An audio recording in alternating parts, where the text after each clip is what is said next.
2026 சட்டமன்ற தேர்தல் தமிழகத்திலே ஜெயிக்கப் போவது யார்? வெளியான புதிய கருத்து கணிப்பு.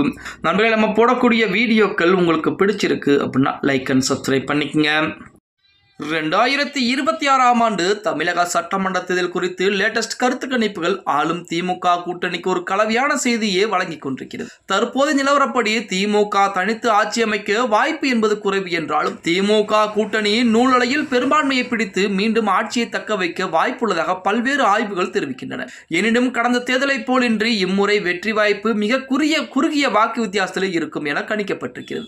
இது ஒருபுறம் நிம்மதியை அளித்தாலும் மறுபுறம் ஆட்சி அமைப்பதில் ஏற்பட போகும் சிக்கல்களை இப்போதைய அரசியல் நோக்கர்கள் சுட்டிக்காட்டிட்டு வர்றாங்க. இந்த கருத்து கணிப்புகளின்படி திமுக தனிப்பெரும் கட்சியாக ஆட்சி அமைக்க முடியாமல் கூட்டணி கட்சிகளின் தயவு அத்தியாவசியமாக இருக்கும். ஏற்கனவே விசிக, காங்கிரஸ் போன்ற கட்சிகள் ஆட்சி அதிகாரத்தில் பங்கு கேட்கும் கோரிக்கையை தீவிரப்படுத்தியிருக்காங்க. தேர்தல் முடிவுகளுக்கு பின்பு கூட்டணி கட்சிகளில் அமைச்சரவையில் இடம் பிடிக்க பிடிவாதம் பிடித்தால் அது திமுகவிற்கு பெரும் தலைவலியை தான் உருவாக்கும். 2016 தேர்தலில் வெறும் 89 தொகுதிகளை மட்டும் வென்று கூட்டணி கட்சிகளுடன் பதவியை பறிக்காமல் ஆட்சி அமைத்த மாதிரி 2026 ஆட்சி அமைக்க முடியாது என்று சொல்றாங்க. ஆட்சியில் பங்கு என்ற சமரசம் எட்டப்படாத பட்சத்தில் அதிருப்தி அடையும் கட்சிகள் ஆதரவை விலக்கினால் ஆட்சி பாதியிலே கவிழும் ஆபத்து என்பது இருப்பதாகவும் இது தமிழகத்தில் ஒரு அரசியல் சாஸ்திரமாக நிலையை உருவாக்கலாம் என எச்சரிக்கப்பட்டிருக்கிறது. மறுபுறம் இந்த தேர்தலில் மிகப்பெரிய ஆச்சரியமாக நடிகர் விஜயின் தமிழக வெற்றி கழகம் உருவெடுக்கும் என கணிப்புகள் கூறுகிறது. அதிமுகவை பின்னுக்கு தள்ளி விஜய்க்கு அது அதிகாரப்பூர்வமாக எதிர்க்கட்சி தலைவராக பொறுப்பேற்கும் சூழல் உருவாக்கலாமா? அதிமுக மற்றும் நாம் தமிழர் கட்சிகள் வாக்குகளை தமிழக வெற்றி கழகம் கணிசமாக பிரிப்பதால் இரண்டாம் இடத்தை பிடித்து வலுவான எதிர்க்கட்சியாக விஜய் சட்டசபைக்குள் நுழைவார் அப்படின்னு சொல்றாங்க.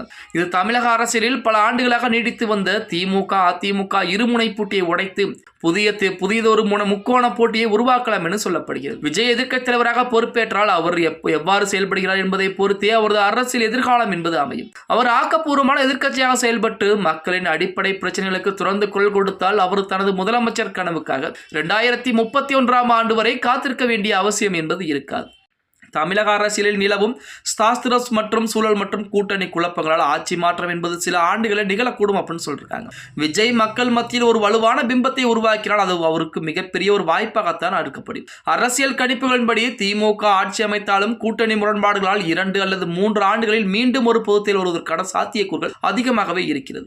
அத்தகைய முன்கூட்டியே வரும் தேர்தல் விஜய்க்கு ஒரு வரப்பிரசாதமாக அமையலாம். முதல் தேர்தலிலே எதிர்க்கட்சி தலைவராகிய பின் குறுகிய காலத்திலே வரும் தேர்தலில் ஆட்சியை பிடிப்பது என்பது இந்திய அரசியலில் அரிதான ஒரு சாதனையாக இருக்கும். ஆனால் இதற்கு தமிழக வெற்றி கழகத்தின் அடிமட்ட கட்டமைப்பு மற்றும் விஜயின் அரசியல் முதிர்ச்சி என்பது மிக மிக முக்கியம் அப்படின்னு சொல்றாங்க. சுருக்கமாக சொல்ல போனால் 2026 தேர்தல் என்பது ஒரு தொடக்கமே தவிர முடிவல்ல. திமுக நூலிலையிலே வென்றாலும் அதன் ஆயுட்காலம் கூட்டணி கட்சியுடன் கையிலே தான் இருக்கிறது அப்படின்னே கூட சொல்லலாம். ஓகே गाइस, வீடியோ பிடிச்சிருந்தா மறக்காம லைக் பண்ணிருங்க. அப்படி நம்ம போடக்கூடிய வீடியோ பத்தின ஃப்ரெண்ட்ஸ் அண்ட் ஃபேமிலிக்கும் ஷேர் பண்ண மறந்துடாதீங்க.